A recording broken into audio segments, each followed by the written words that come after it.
Assalamualaikum warahmatullahi wabarakatuh. Nama saya Alfianur dan saya 182434 ingin mempresentasikan kontribusi lembaga pendidikan Islam dalam pengembangan sumber daya manusia.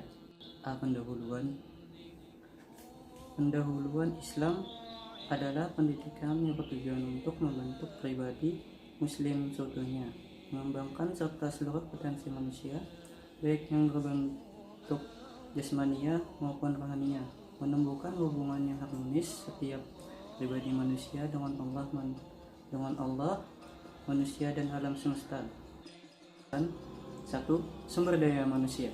Sumber daya manusia atau bisa disingkat menjadi SDM adalah potensi yang terkandung dalam diri manusia untuk mewujudkan peran sebagai makhluk sosial yang adaptif dan transformatif yang mampu mengelola dirinya sendiri serta seluruh potensi yang terkandung di alam menuju tercapainya kesejahteraan kehidupan dalam tatanan yang seimbang dan berkelanjutan. Yang kedua adalah lembaga pendidikan Islam. Lembaga pendidikan merupakan institusi, media, forum, dan situasi dan kondisi tertentu yang memungkinkan keselenggaraan potensinya, pembelajarannya, baik secara terstruktur maupun secara tradisi yang telah diciptakan sebelumnya. Dinamika lembaga pendidikan terus berkembang untuk menemukan bentuknya yang ideal dan melalui sejarah panjang, terutama perkembangan lembaga pendidikan Islam di Indonesia. Pesantren. Pesantren merupakan salah satu lembaga pendidikan tertua di Indonesia dan sejarah telah mengakar secara berabad-abad. Sebagai lembaga pendidikan khas Indonesia, khususnya Jawa, pesantren memiliki keunikan tersendiri yang tidak dapat ditemui dalam sejarah peradaban Timur Tengah sekalipun. B. Madrasah. Madrasah adalah salah satu lembaga pendidikan Islam yang penting selain pesantren.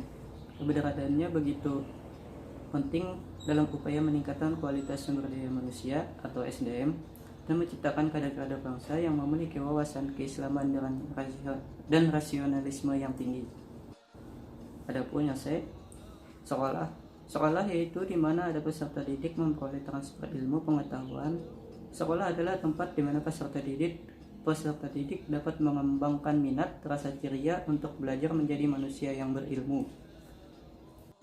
3. Kontribusi lembaga pendidikan Islam dalam pengembangan sumber daya manusia. A. Aspek pendidikan atau pedagogis. Sebagai lembaga yang bergerak dalam dunia pendidikan, lembaga pendidikan Islam berperan penting dalam meningkatkan sumber daya manusia yang berkualitas dan melahirkan kader-kader pemimpin bangsa yang memiliki wawasan keislaman dan nasionalisme yang tinggi. B. Aspek moral spiritual. Pendidikan Islam bertujuan membina peserta didik menjadi hamba yang suka beribadah kepada Allah Subhanahu wa taala. Lembaga pendidikan Islam berupaya memberikan penguatan dan dasar pemahaman keagamaan secara baik, mengajarkan nilai-nilai kejujuran, kerendahan hati, kesederhanaan, dan nilai-nilai keluruhan kemanusiaan. C.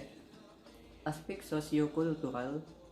Tidak dapat dipungkiri, lembaga pendidikan karakter masyarakat merespon persoalan-persoalan masyarakat seperti melahirkan tali persaudaraan, menciptakan kehidupan yang sehat, dan sebagainya.